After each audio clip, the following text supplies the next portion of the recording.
Oh, hi there. Ollie Anderson here. You're listening to Creative Status.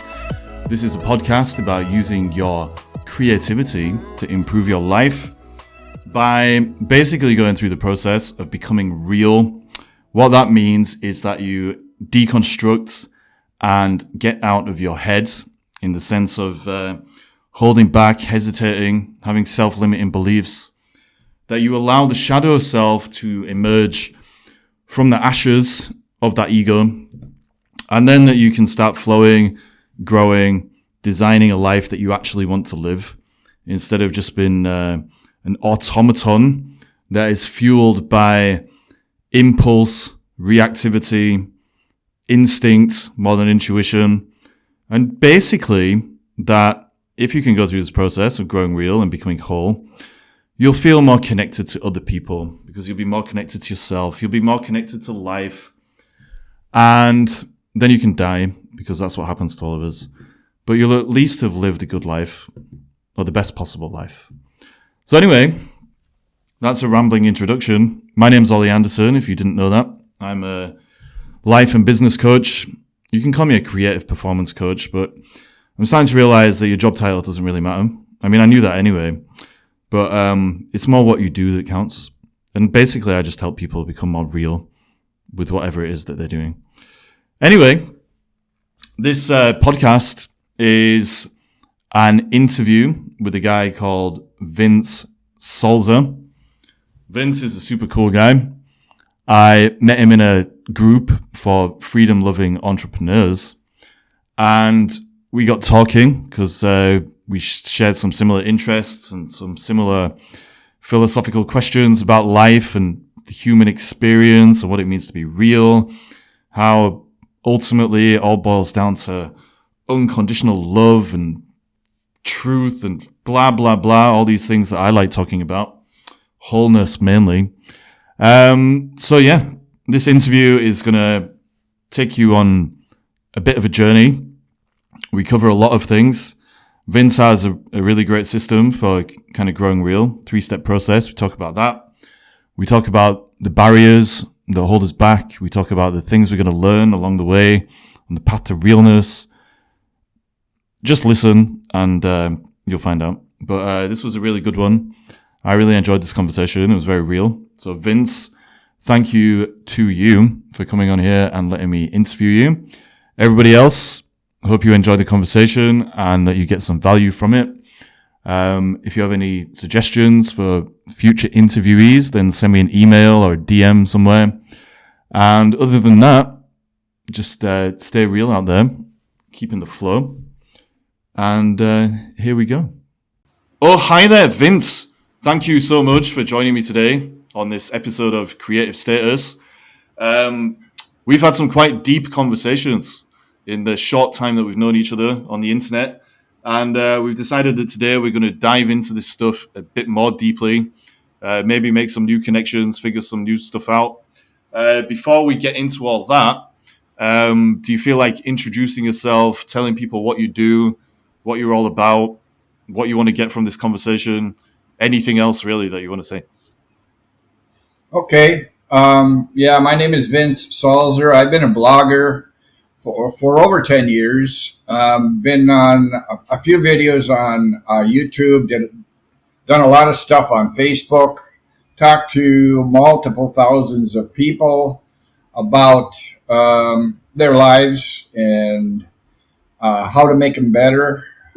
I also recently kind of got what a lot of people are talking about today is what is the nature of reality, and is the current one we are in going to sustain itself, or is it even real? And can we think of a better reality? But mostly I'd like to talk about is what I got a few years ago, basically through inspiration, and that's where I get all of my stuff. It doesn't come from me. I'm just kind of like the tool, and it works through me, and I just give it out. So the biggest one is the 3 steps, the 3 pillars.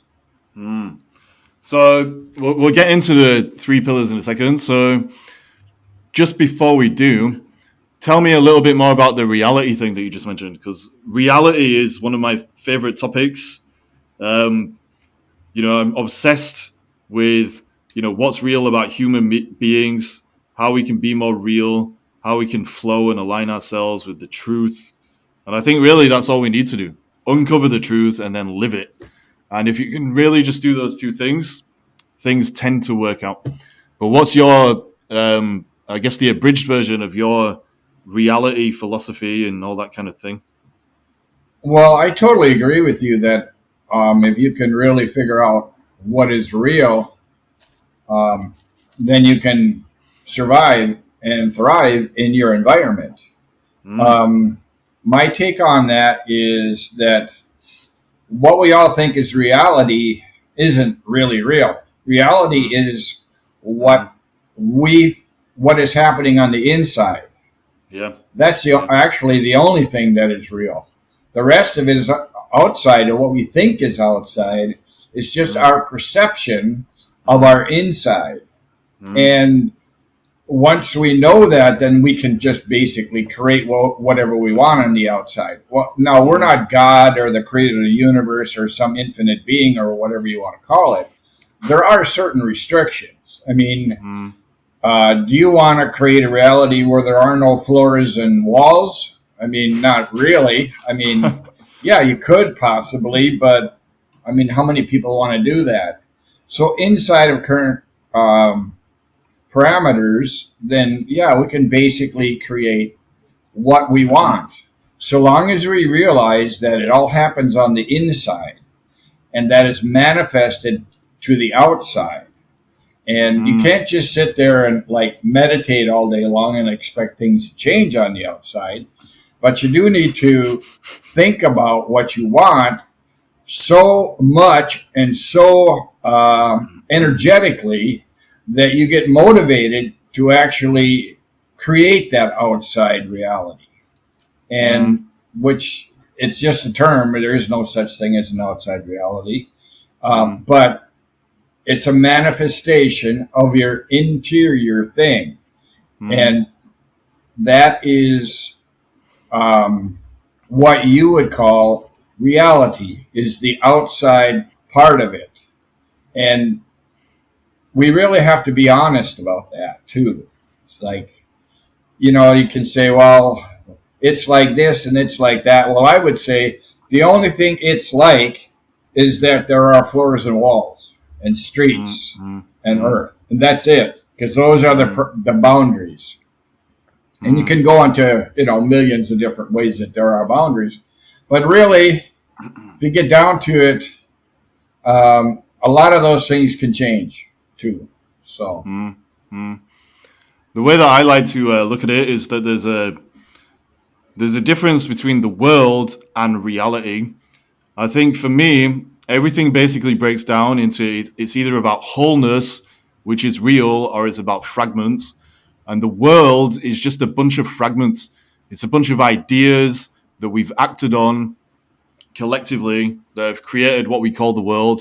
So even with what you said about walls and roads and all this stuff, all of those things started as a thought in somebody's head.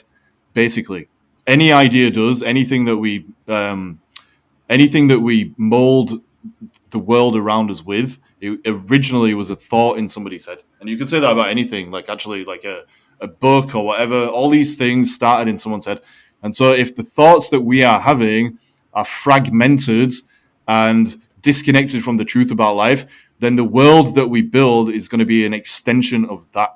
And ultimately, it goes back to this thing. I think it's in the Kybalion or somewhere like that. As within, so without. And so our inner experience, individually and collectively, shapes what goes on outside of us because we don't see the world as we are, as it is, sorry, but as we are. And we don't experience it as it is, but as we are. And so it all starts with our internal relationship.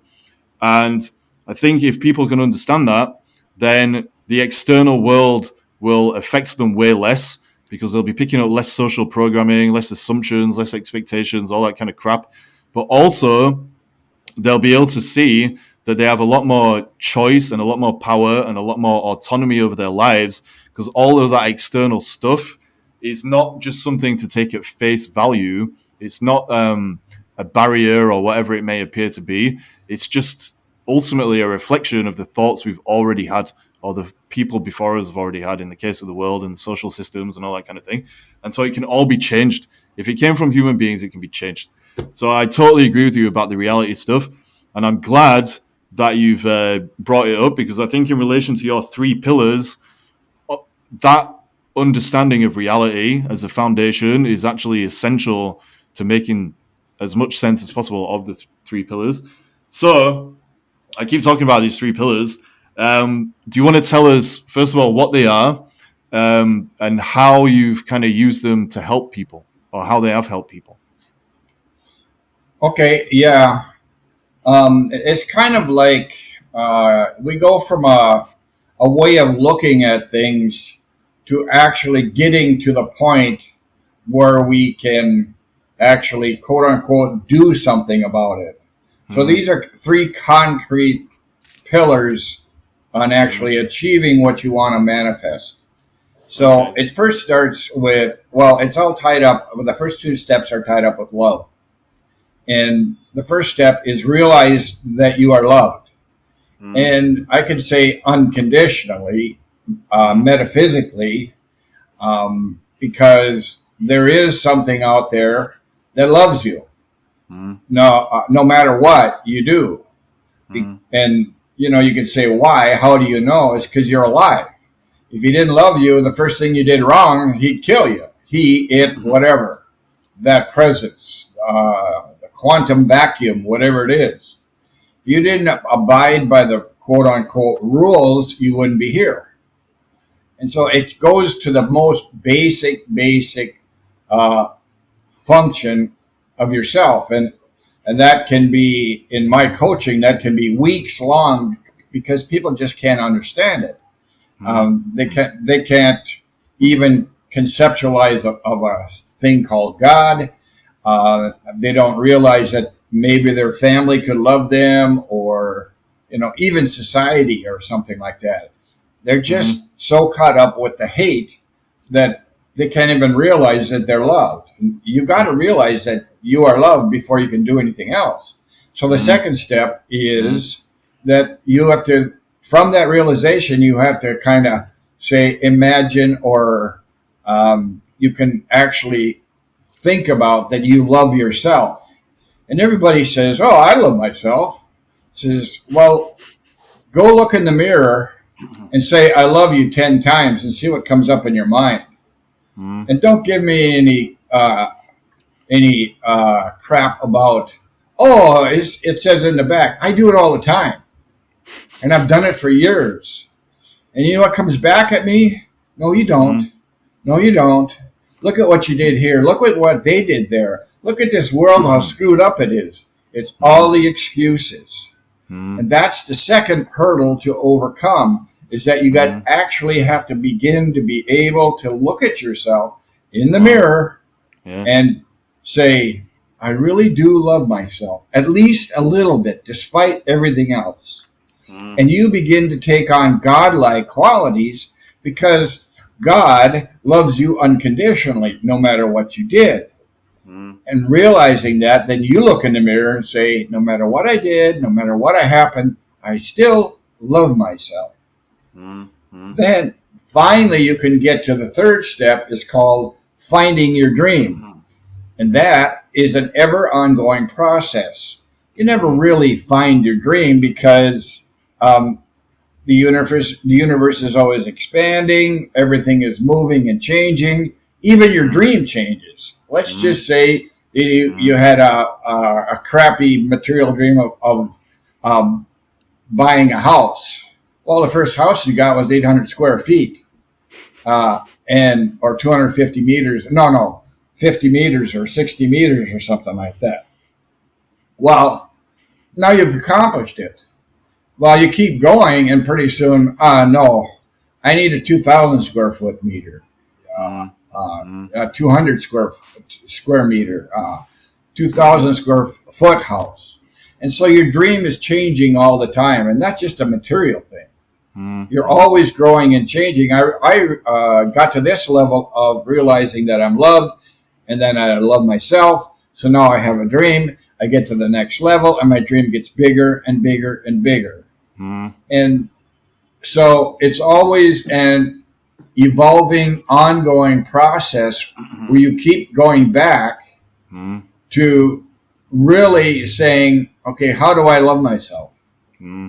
I mean, how much am I loved? Okay, then that will go and precipitate the dream. And from the dream, it will get so real to you that now you can go out and accomplish things. Things Mm-hmm. just open up to you. This is my dream. This is what I'd really love to do. Um, and it's always, how do I want to be? What do I love to do? It's not what I want to have, because we can all get tied up with the new car and the new house and the new girlfriend, the new wife, Mm-hmm. all those things. No, no, no. You have to Mm-hmm. be a certain way before you have Yeah. those things. Yeah. Wow. Okay. So I think what we need to do is just break these three pillars down one by one. But just to make sure I understand the point of them, right? Basically, in life, people are always trying to get places, it seems. Everyone's running around like headless chickens.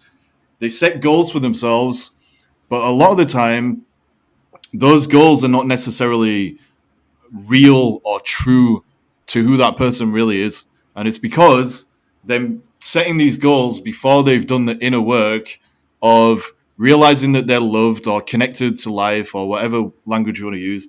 And they also have some inner stuff going on where they're judging themselves, or maybe they, I don't know, they caught up in the illusions of duality and all these different things that can happen to people. They got false assumptions and so on and so forth. And because of that, their inner state of being is not really conducive to get the kind of things that they actually want and need from life, because they're living with a kind of inner friction. And so these three pillars of realizing that you're loved, loving yourself, and then finding direction basically just make sure that by the time you get to the goal setting phase or the vision setting phase, whatever people want to call it, that you're actually choosing something that is real and true and authentic to you. Is that a fair assessment? Yes, yes, exactly.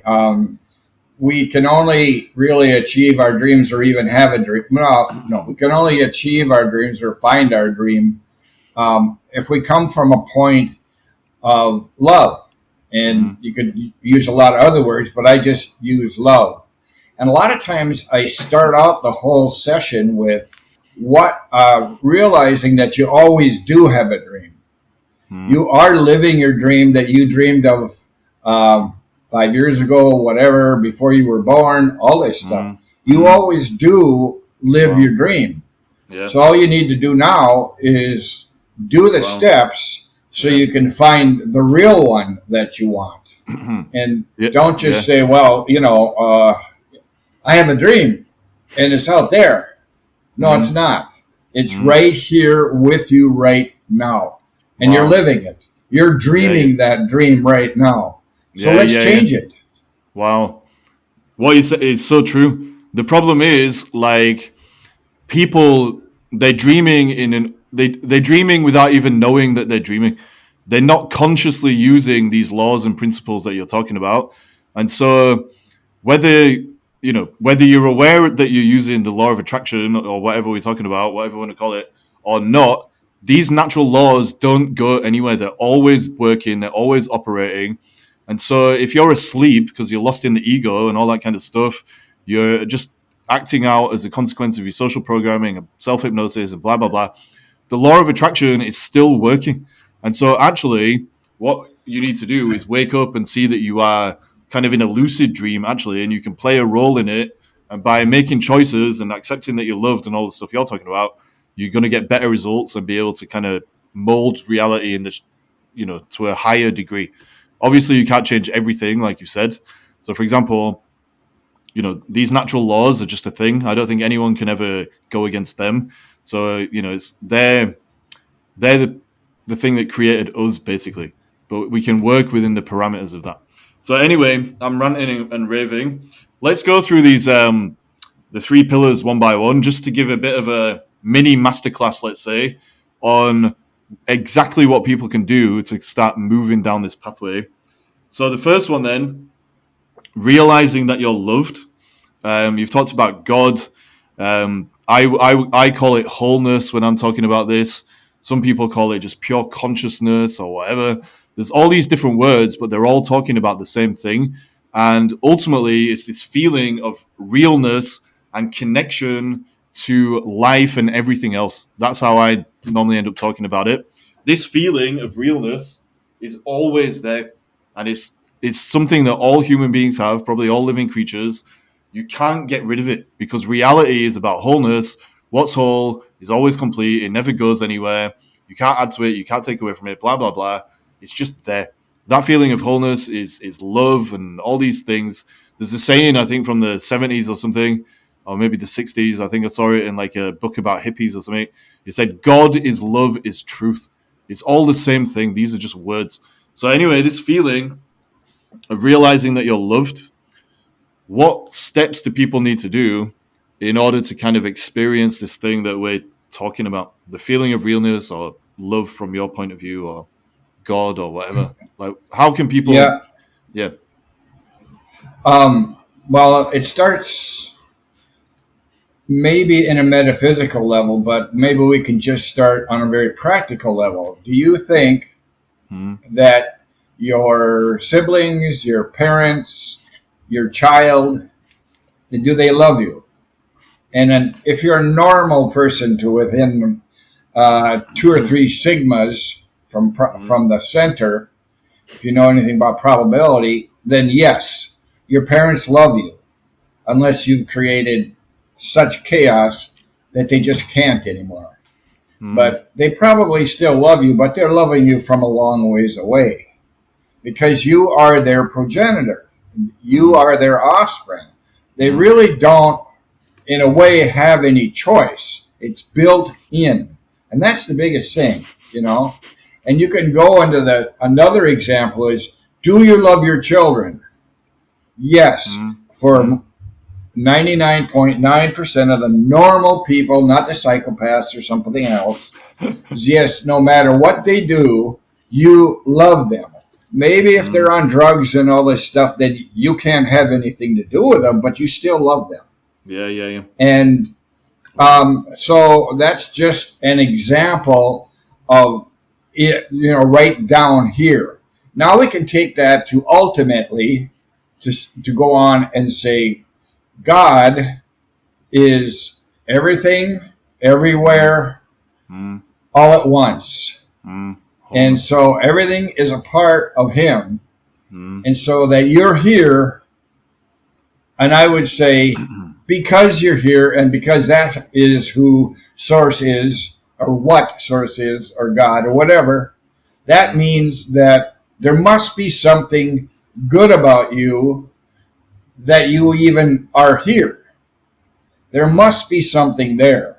And then we can go, yeah, God is unconditional love. You can say, does somebody create something that it hates? Well, no, they create it because they want to see it come into being. You don't build a house because you hate the house. You build a house because you love it. And so the other way around, it's like, okay, now after you build a house and maybe it becomes, you know, a weight around your neck because of the maintenance, you might change your mind a little bit. But I don't think God is like that, because He's got enough power to say, oh, I created this.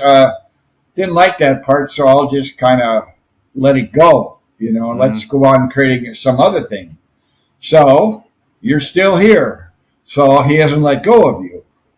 So it's all of these reasons that you have to have set so deep inside of you that nothing can shake that you are loved no matter what. And that takes a lot of thinking, processing. Some people call it meditating. I don't really call it that. You just got to sit down and think about being loved. And the mm, more you do it, the more you will feel it. mm, mm. Do you think, like, obviously there's a difference between conditional and unconditional love. A lot of the relationships that we have are conditional because you have to meet certain conditions, or if you're too much of an asshole and you're on drugs and stuff, like you said, people will disown you, which is fair enough. The relationships are conditional, but the love in most cases is unconditional because love has to be unconditional. And so, in relation to what you're saying, maybe there's an element of this feeling you're talking about when we meditate and we close our eyes and we strip everything away. We we don't actually have a relationship with that love. We kind of just we are that love or something like that. Do you know what I mean? Like Yep. it's stripping away all those conditions, and when you strip all those conditions away, all those fragments, then you're just left with the whole, which is basically you and God, or you and truth, or you and source, or whatever word people want to use. That's all that there actually is. And once you've tasted that, that's what puts you on this path to being able to love yourself and then actually find a purpose or a dream or whatever. Yeah, definitely. Look, I always look at the other point of it. Say, if you sit and look and just think about it, well, why don't you think about the opposite? Mm, So, if you just be quiet and everything else, do you actually feel hate? Do you feel hate that's coming towards you? mm, And if you do, there's something really, really wrong with you. I mm, would just have to say that because you need to process that. Because anybody that can sit silently and think over a period of time, and the only thing they can feel that is coming towards them is hate, mm. well, we need to go and really have some deep stuff going on. So most normal people would just sit there and say, "What do I think about?" Mm, Well, if I say, "Don't think about anything," just see mm, what comes up, mm, and always it's a sense of peace, a sense of calm. You mm, know, everything quits twirling around so fast. My mind doesn't go all over the place. It still does, but a little less and a little less and a little less. And so that's the evidence that you are loved because that's just kind of what happens. It's almost like the default. If you mm, really get into it, mm. the default Yeah, is you're right. peace and calm and love.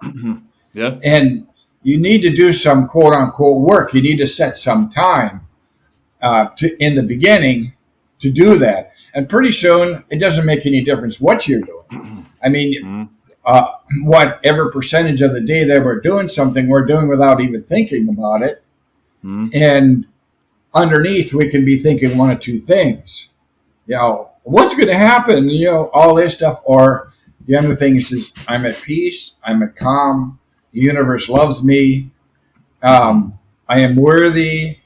And that just comes to you Yeah. because of the whole inner work that you're doing. And Mm, that you need to do that so much before you even transition into the mm, thing is I can love myself. mm, And the other part of it is then you're not lying to yourself. That's the mm, biggest thing is once you start saying, mm. I love myself, that's a lie. You Mm, don't. But it's mm, not a lie to say that I am loved, or it's less of one if you don't believe it. I mean, that is a possibility to be believed. And mm, then you have that basis, and then you can move on to loving yourself. And that mm, facilitates to going out and finding your dream. mm. So with that, this the first pillar, right? So accepting that you're loved, or realizing that you're loved. It sounds too simple. Like if people have not experienced it, they'll dismiss it because it's too simplistic. But what you're saying is so true. The default state of a human being is peace, joy, flow, love, all these amazing feelings that you can get. And all you really need to do, you don't need to go to see a therapist for the next 20 years and talk about all your mummy and daddy issues. You don't need to analyze every little problem in your life. You need to sit down or put yourself in a situation that returns you to that default position. And it doesn't even need to return you to that default position for, you know, 24/7, 24 hours a day, 7 days a week. You just need to taste it. And once you've tasted it, it will creep into your life more and more and more until eventually your inner state is a reflection of that. And you'll find yourself not worrying as much. You won't be judging yourself as much. Your outer world will be a reflection of an improved inner state. You'll be setting healthier boundaries and all that kind of stuff. You won't be wasting your time on meaningless action and activities that aren't inspired by something true inside of you, all these things. And it all starts by just sitting down and stripping away all these conditions that we were talking about. When you remove the conditions, it's just the unconditional truth about who you are. And because it's unconditional, it's true, it's always there for everybody. And so if people aren't feeling it, then they're basically caught up in the hamster wheel of illusions, thoughts, and blah, blah, blah, blah, blah. And so, yeah, all people need to do is just feel that feeling a little bit. And then it makes it way easier to do the other two things, loving yourself and finding direction. So I just rambled at you a little bit again, sorry. But what do you think about that? That it is actually a very simple thing, but also how does acknowledging those feelings, the default feelings, as you described them, how does that help you move on to the second stage of loving yourself? Um, yeah, it's like it seems easy, but there's a whole bunch of things going on. Is that we need to learn how to stop the rambling going on inside of ourselves that's going to be constantly contradicting what we're supposedly trying to achieve, the default. We don't have to try to achieve it. We just have to quit trying to achieve it, because every time we try, we'll never get there. So it's all this Buddhist philosophy comes in there too, and everything else. But I come at it from a basically Western mindset. And there's a couple things in there that you can use, and that is by becoming the observer. You watch yourself think. You watch your mind go nuts. And if that doesn't help, you become the observer of the observer, because your mind will take over the observer and it will direct you off. And so you start watching your mind trying to be the observer, and you constantly do that. I don't care. Maybe you're observing yourself a million times by the time you get out of that. The second thing is, remember that we have all lived in through trauma. And then get into whatever. And those are things that really stop us from being in that peaceful place. And those are big things that we have to overcome all the way through all three steps, because it's the unlayering of an onion, peeling of an onion. There will always be new things that your stupid mind, your ego, whatever it is, always going to bring up and say, see, and you got to learn how to say, I see it. But it doesn't really, I'm going to let it go. It has nothing to do with me the way I am now. Those are just memories that are playing out in the present. And those are just my perceptions of the way it was. And that wasn't real. The way I'm judging it now. I choose to judge it differently now. And that is just the way it is. And you can go say things to yourself. Those are the things that you'll always run into. And on your way to feeling loved and loving yourself, remember that these things are always going to happen. And that's what I help with. You come to that point yourself of realizing that. I just guide you to overcoming the humps and the hills and the mountains, and getting you to get over them, get through them, and get there. And one day, you're going to have the epitome. Now, I went through this similar kind of thing, and I'll give a plug to a guy I really respect, and he's got a thing called LifeWorks University, and it's really LifeWorks. His name is Don Code. I'll just give him because I respect him. And we went through months and months and months of figuring out what we really want. and there was like 10 or 12 of us, and we all had some time to sit down and go through all these things. And once we got to the end, every time there was a breakthrough by people, is they just broke down and started crying. Yeah. They finally figured out through everything what they wanted. And from that, they were also now to the point saying, I have every reason why I want that, the way I want to be, and why I don't want to be the same way that I have been for the last 15 years. Yeah, I have a reason to change. I have a reason to change. I got a path set out for me. And once that's done, you just kind of go, it's almost overwhelming. Yeah. Because now I love myself enough to actually go out and find my dream. So just to go back a few steps, I guess, what you were saying about trauma is so true.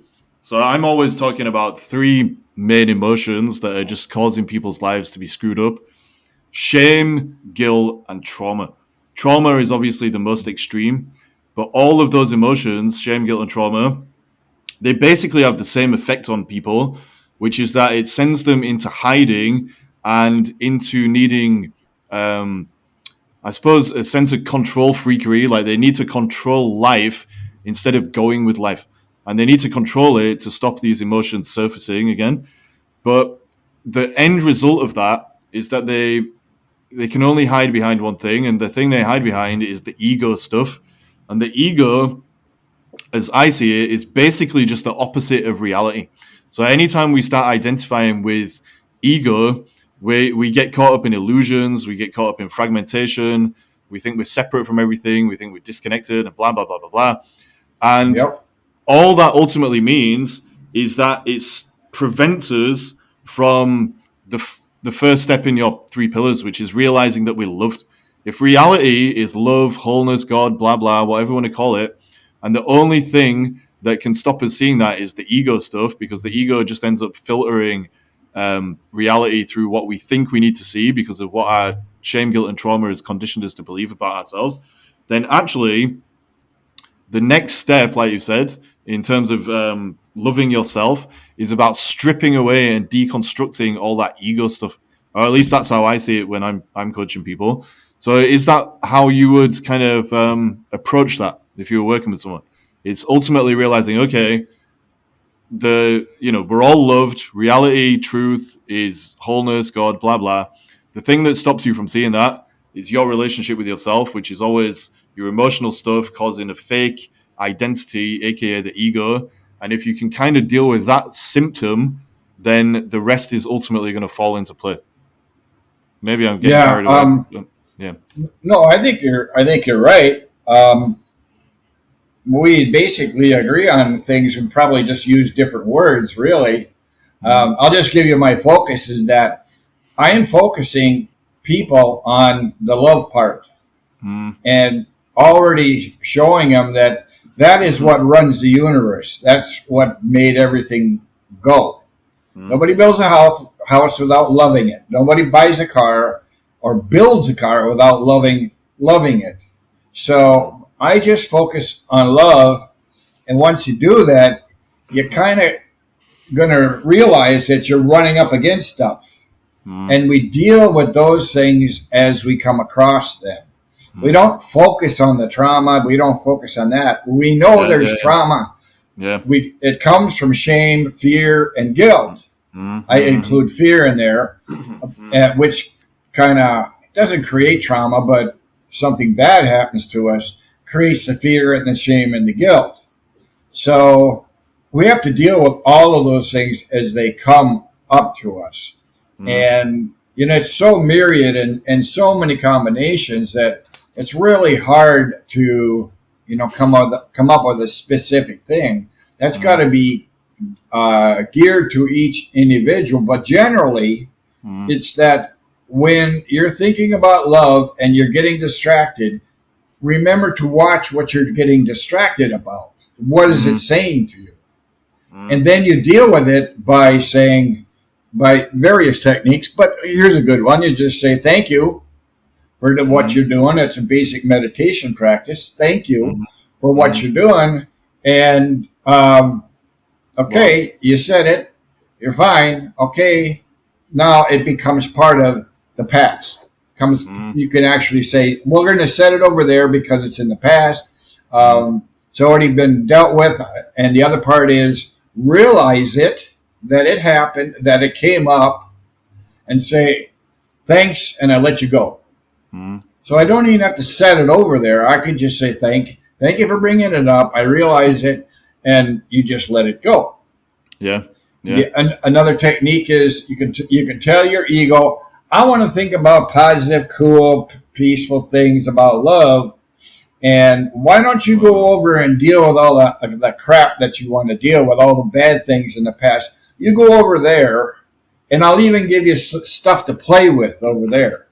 And Mm, so you're tricking your mind or whatever else. You're just telling your ego and all of the bad stuff, the trauma, to go over there and just be trauma mm, because I want to mm. be over here in love.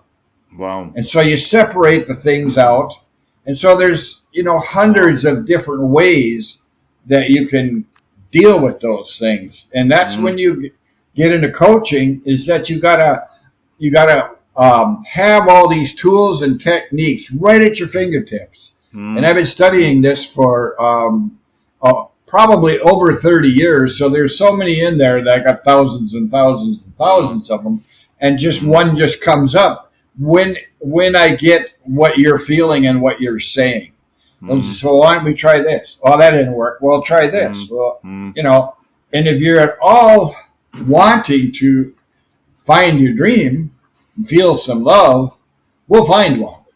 I always mm. remember I was going to a counselor a long, long time ago, and I was just being negative. I mean, what do you do when you go to a counselor? Tell them your problems.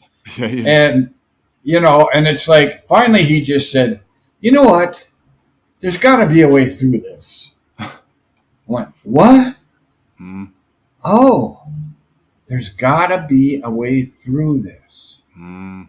And that's all he said. And finally, I Yeah. went to myself, you idiot. Let's look at the way through it, not all the problems. Yeah. And I was calling myself an idiot already. Mm. I was in it, but it started a change in me. It started saying, okay, let's focus on solutions, not on problems. Yeah. Yeah. Because Yeah. problems are always going to be there. Mm, Solutions are the hard part. We think the problems are the hard part. No, mm, solutions are the hard part mm, because we're so immersed in the problem that we mm, can't even get to first base on the mm. solution.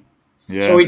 it's a total 180, and that's with all the reality. That's the whole thing I got about reality. What is true about Mm, today? If you mm, look at the last 3 years, not much. Everything's been a lie. Everything that everybody has told us is pretty much a lie and mm, continues to be. mm, So there's a really good example about your whole life. I mean, everything you've done up to now could pretty much be said a lie, unless mm, you're living in a place of pretty much peace. mm, And even then, only the people that want to move to a certain place, so they got to where they are right now, kind of believing in themselves. So their ability is to get to a new place is because they are at a place where their dream took them to, mm, but they know that mm, they want to get to a different place. So those are the people going to want to listen to you and mm, and so we have to deal with a little higher. I don't know. I don't want to make a judgment, but somebody who has got some self awareness and wants to mm, move. mm. And It's but they are all in the problem and not in the solution, including me. mm. Well, I actually think in reality there are no problems. Like this is the thing, and so when you perceiving problems everywhere, it's always an ego thing. And it's Yep. because I can say this because problems only really exist at the level of judgment. So you're judging it as either Mm-hmm. good or bad, value judgments. And actually, in reality, there is no good or bad because good and bad are just parts of the path, I guess, to finding what is actually true. Or in order to get to reality, you have to transcend good and bad, is what I'm saying. And so if you can see that and step back, that makes it easier to maintain this feeling of realness and to stay in love with yourself, because you're not judging yourself. You're not judging the problems. You're not judging anything. You're just accepting life and accepting yourself, because that's all you can do with reality. And you're moving forward and you're expanding and you're growing. So again, I'm being long-winded, but in terms of loving yourself, can we summarize that little pillar as just saying loving yourself ultimately is about stripping away all of the judgments, all of the conditions you're putting on yourself that stop you from feeling that feeling of realness we were talking about. So it's about Yeah, acceptance of everything to the greatest extent possible. Not saying it's yeah, I easy, think but yeah, I think that you're right. I mean, are there any problems? No, only the ones we let ourselves be into. yeah. And it goes back to, what is the universe? The universe is love. That's Mm, all it is. And so mm, the only thing that there is available to us, if we really want to accept it, is love. So now you're saying there's no good or bad. Well, that's just the outcome of knowing that the universe is love. yeah, yeah, yeah, And yeah. so, but I don't know. It's kind of an advanced concept because everybody's been steeped in duality and good and bad and all this stuff. Mm, mm, I mm. don't know. Sometimes it's like that's an advanced concept, but really it isn't. It's just an outgrowth of realizing that you are loved unconditionally, and Mm. it doesn't make any difference what you do. And who knows? I've even written about, who knows, 30 years later, that what Mm. you did is good or bad. Of course, many people say, well, I wouldn't be the person I was today if I didn't do Mm. all those things. Mm. Mm. Well, I don't know. I wish that 30 years ago I would have made different decisions, because I'd be in a different, probably better place if I made better decisions. Mm. So it it there is no good or bad, but I think there's shades of gray in there. I mean, you made a better decision than a worse one. I decided Yeah. not to get drunk tonight, or not to take that 10th drink, Mm. and that was a better decision. So Mm. it's somehow it's a good, better, best thing rather than a good and evil thing. Yeah. And we can get to that point. Now it's easier to love ourselves. Mm. It's Mm. easier to shift that forward. Mm. And I like to get down, we start with grand concepts, and then we chunk them down more into more, and that applies to our daily life and how we can move through it. I always say, I want to help you survive this current reality and thrive in the next one. Mm. Because really, I don't think that this current quote unquote reality that we're in, with all its lies, can survive. And so I think this is the most important thing that you can do, Mm. because our world is crashing down upon us. And the Mm. people who aren't awake, they're going to go totally insane when all of a sudden they realize everything that they live for, or even a portion of it, doesn't make sense. Mm. And Mm. that's what happens when you can't accept it. You can't accept even the most basic things about your life. You will literally lose your mind. Mm. And we can't have that happen. We can't have that happen to even 10% of the population. Yeah. It's going to have I. disastrous consequences. So I. this is the most important work anyone can do, is keeping people from going insane. And Yeah. that is by teaching them about loving themselves, and achieving their dream. And what you say is reality, Mm. true reality. Mm. That will save their very life, and I could even say their soul, because they might have to make up in their soul Mm. all these things that they believe. They're going to have to learn so much more. They're going to have Mm. to start over from zero. But if we can get them to one, at least they got some further than they would have been by Mm. themselves. Because everybody's going to work, they're not thinking about anything. They just go home, blah blah blah. They believe everything they hear. Mm. Nah, it's Yeah. time we quit doing that. Yeah. I think what you said about people going insane when this particular incarnation of the system collapses, maybe in the next 50 years or something, let's say, within that time frame. But anyway, the fact that people can go insane because the system changes shows you how invested people's identities are in the world that we've built. And so earlier on in this conversation, when I was banging on about how the world is not reality, and also that in order to make the most out of your goals or the actions that you take in the world, in life, you need to go through this process that I'm always talking about of raising awareness, accepting yourself, and then taking action. Or in your case, of realizing that you're loved and then loving yourself and then taking the action after doing that. The only reason people can go insane in this particular instance we're talking about is because they have been acting and engaging in a world that was designed by people that did not realize they were loved, did not love themselves. And so the world they designed was a reflection of that thought process. Like I said right at the start, like everything starts with the thought in someone's head. If that person doing the thinking does not love themselves, then they're going to design something that is also a reflection of a lack of love. And you just have to look at the world around you to see that, right? And these people who are, we're making a lot of assumptions, but these people who are probably going to go insane, it's because they will realize that the world they are treating as real is unreal. And that crash from unreality to reality is always a very dramatic and painful process. It can be a good thing in the long run because once you hit reality, hit rock bottom, then you can start rebuilding in a much more real way. But in general, at the start of that process, at the start of that slide down from unreality to reality again, it does feel like you're losing your mind. But the good news is reality never goes anywhere for anybody. And so everybody can tune back into this feeling of realness and then do something with it in the way that we're talking about. So anyway, just to bring all this together, can you just tell us a bit more about the finding the dream part and, how it relates to everything else we just said? Well, first thing about finding the dream is the words that remember that the dream changes. And the more you evolve and grow and love yourself, your dream will change. And always be open to that. Don't just say, well, I wanted the new car, now I can sit down and relax for the rest of my life.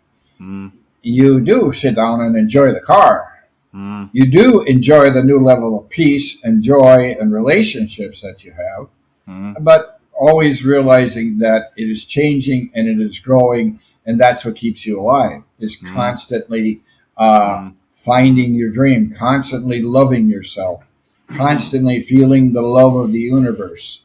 And then it's really, really, oh man, it's just so hard. When you get to the finding of your dream, it's like ask yourself the question. I do this all the time myself. What do I really want? Wow. Can you come up with anything concrete? I mean, other than peace and love and joy. Yeah, okay, all right. But yeah, that's excellent to work on. And that's the first thing that you do.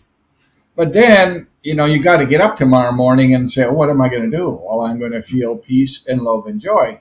Well, again, ego is going to get in there, and what you're going to be able to do, 5 minutes? If you're lucky. I know people can't even do it for a minute, and neither could I. Can't even do it for a minute. So what are you going to do at the other 23 hours and 59 minutes? And so you've got to come up with some concrete things, a dream that you want to work for.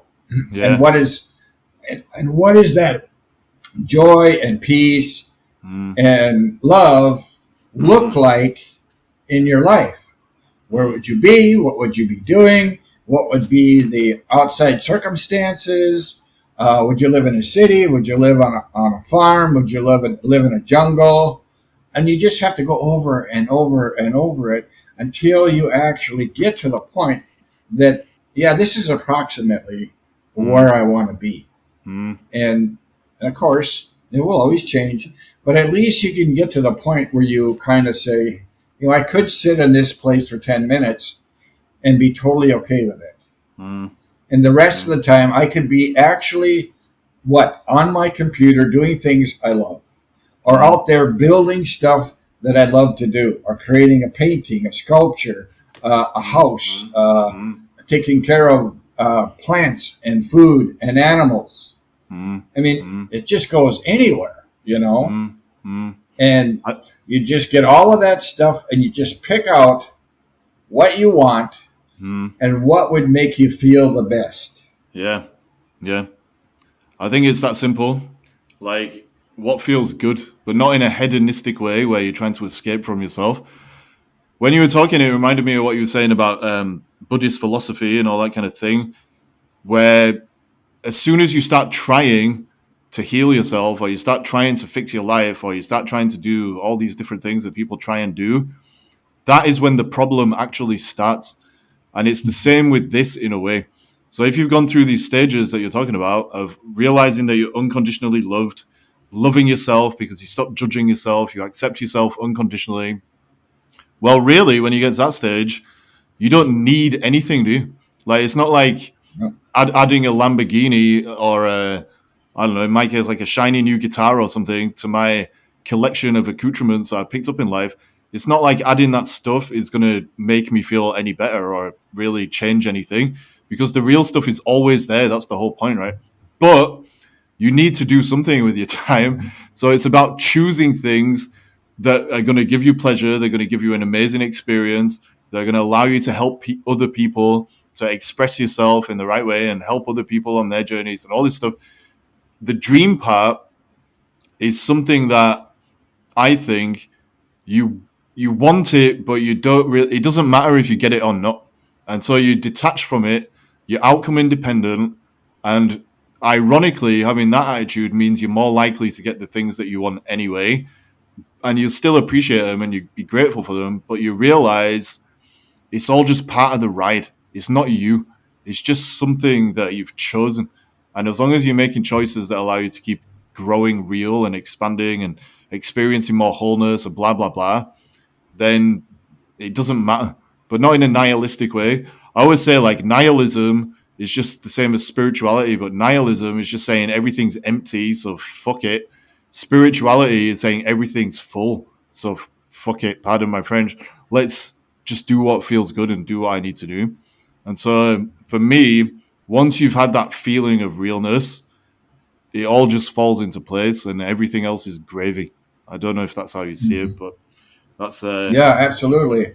And to get it in a little more concrete terms, is that the dream will dictate what you're going to do. And what I call it is the next right thing.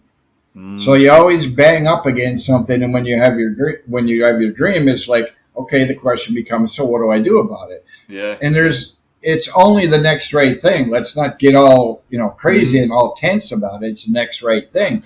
And unfortunately, the universe is going to put something in front of you that you absolutely hate. And you say, I will never do that. And that's what the universe is going to tell you to do.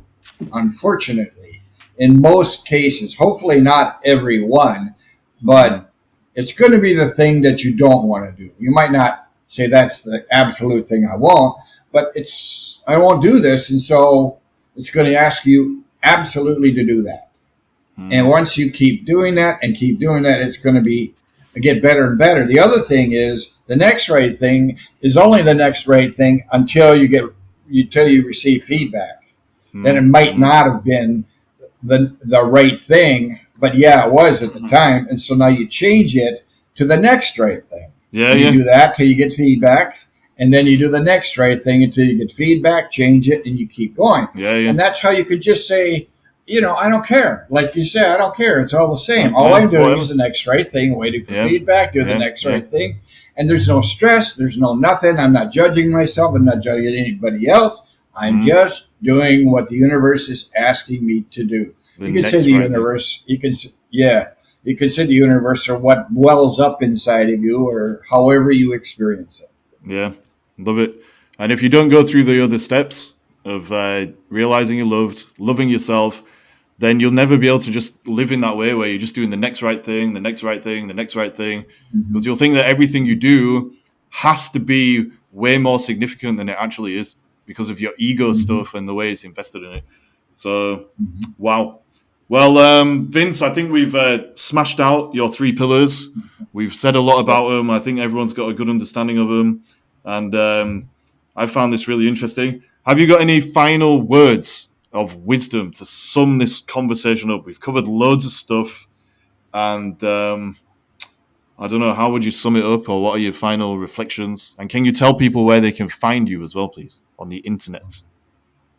Well, here's what I got is that my system is what I call a stress-free system. We're not putting any stress on you because we're just teaching you how to love and accept love. And we're just teaching you what you're already dreaming and making it better. We're not putting you under stress. We aren't. You are, of course. So it's a stress-free system. My blog is at vincesalzer.com, vincesalzer.com. I have a Facebook that's Vince Salzer. It's my name. I also have a kind of a group called How to Find Your Dream. So I kind of named that way because it's actual steps on how to do it. You can join me there. I'm on Twitter at VJ Salzer, LinkedIn at Vince Salzer. I mean, you can find me all over the place. Right. But those are the main ones: Facebook and my blog. And I'm on Telegram and WhatsApp too, and all under my name. You can find me there. Awesome. So I'll share those details in the show notes so people can click the link or whatever and find you. I love what you said about the stress-free system, because I think that the choices people make that make them feel like the love thing is not real, that's the only thing that adds tension. It's the only thing that adds stress. And so actually, by unlearning all this stuff and getting on the real path that you're talking about, life is a lot less stressful, like a lot less stressful. So anyway, that's been awesome. Vince, thank you so much for coming on here today and talking about all this stuff. And maybe I'll get you on again one day. But I really appreciate your time. It's been awesome. And thank you, Ali. I really had a fantastic time. You're a very good interviewer.